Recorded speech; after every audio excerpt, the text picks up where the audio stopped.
Hello everyone, welcome to week 5. Now that we have worked through the planning processes, it's time for project execution. Project monitoring and control does occur along with all the other process groups, but especially during project execution, so we'll cover monitoring and control this week too.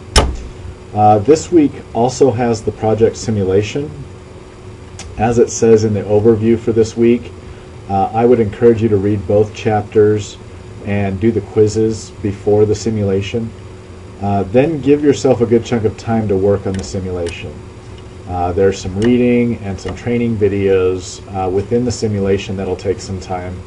Then the simulation itself will take a fair amount of time. I would tentatively suggest that you plan on a total of 2 hours to devote to the simulation itself, and then more for your write-up. There are 2 scenarios in the simulation, and you're required to do both, but you don't have to do them all at the same time. You could review the instructions and videos, then come back later and do scenario A, and then come back even later and do scenario B. And you can redo each scenario as often as you like.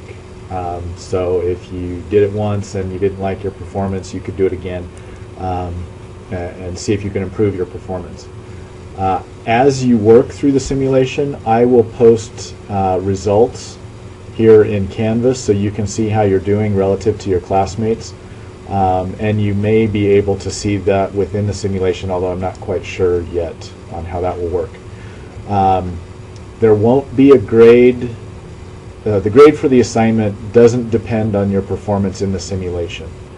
But you will need to be able to discuss your performance and the reasons you ascribe to your performance in your assignment this week. So I hope that the simulation is fun and some friendly competition breaks out.